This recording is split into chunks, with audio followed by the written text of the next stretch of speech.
రాష్ట్రంలో భానుడి బగబగలు తీవ్రస్థాయిలో కొనసాగుతున్నాయి. గత కొన్ని రోజులుగా నగరంలో ఉష్ణోగ్రతలు రికార్డు స్థాయిలో నమోదవుతుండటంతో జనం విలవిల్లాడుతున్నారు. మధ్యాహ్నం వేళలో బయటకు రావాలంటేనే వాహనదారులు, పాదచారులు భయాందోళనకు గురవుతున్నారు. దీనికి సంబంధించిన మరింత సమాచారం మా ప్రతినిధి ప్రియాంక అందిస్తారు.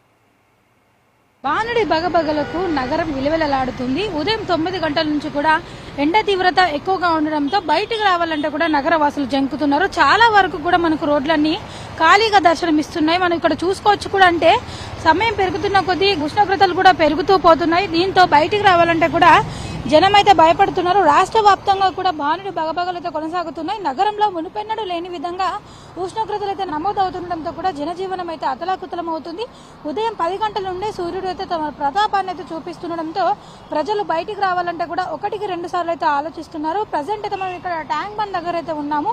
నిత్యం వేల సంఖ్యలో పర్యాటకులు, సందర్శకులతో సందడిగా ఉండే ఈ చారిత్రక ట్యాంక్ బండ్ ప్రాంతం అంతా కూడా ప్రస్తుతం ఎండ తీవ్రత ఎక్కువగా ఉండడంతో కూడా ఇదంతా కూడా వెలవెలబోతుంది. మధ్యాహ్నం వేళల్లో ఈ ప్రాంతం అంతా కూడా పూర్తిగా నిర్మానుషంగా అయితే దర్శనమిస్తుంది. సాధారణంగా ట్రాఫిక్ రద్దీతో కిక్కిరిసిపోయే ప్రధాన కూడళ్లు కూడా ఇప్పుడు వెలవెలబోతున్నాయి. వేడి గాలులు, వడగాలుల తీవ్రత కూడా వాహనదారులు అయితే రోడ్లపైకి రావడానికి కూడా ఎక్కువగా ఇష్టపడడం లేదు. అత్యవసర పనుల మీద తప్ప బయటకు వచ్చేవారు కాకుండా చెట్ల నీడన లేదంటే ఫ్లైఓవర్ కింద సేద తీరుతున్న అయితే దృశ్యాలు కూడా మనం కొన్ని చోట్ల చూస్తూనే ఉన్నాము.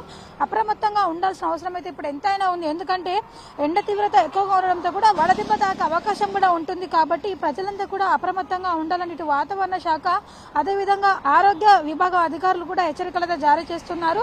అయితే ఏదైనా లిక్విడ్స్ లాంటివి ఎక్కువగా తీసుకోవాలని, ముఖ్యంగా అయితే వృద్ధులు కావచ్చు, చిన్నపిల్లలు బయటకు రాకుండా తగిన జాగ్రత్తలు తీసుకోవాలని కూడా వైద్య నిపుణులు అయితే సూచిస్తున్నారు. అంతేకాదు మరో 2 రోజుల పాటు కూడా ఎండ తీవ్రత ఇలాగే కొనసాగే అవకాశం కూడా ఉందని ఇటు వాతావరణ కేంద్రం కూడా స్పష్టం చేస్తుంది. అయితే నగర ప్రజలు అప్రమత్తంగా ఉండాలని కూడా నిపుణులు అయితే కోరుతున్నారు.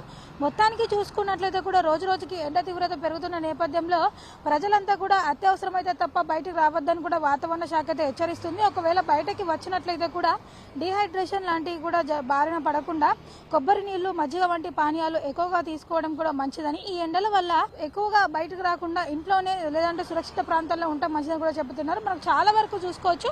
మొత్తం ప్రధాన రహదారులను కూడా మనకు ఖాళీగా కనిపిస్తున్నాయి. ఐటీ కారిడార్ తో పాటు ప్రధాన కూడర్లు, హ్యాబిట్స్, కోటి వంటి నిత్యం రద్దీగా ఉండే ప్రాంతాలు కూడా ఇప్పుడైతే ఎండ తీవ్రతకు అయితే అంతా కూడా ఖాళీగా అయితే మనకు దర్శనమిస్తున్నాయి. మరో 2 రోజుల వరకు కూడా వాతావరణం ఇలానే కొనసాగే అవకాశం ఉందని, తగిన జాగ్రత్తలు తప్పకుండా తీసుకోవాలని కూడా ఇటు వాతావరణ నిపుణులు అయితే హెచ్చరిస్తున్నారు.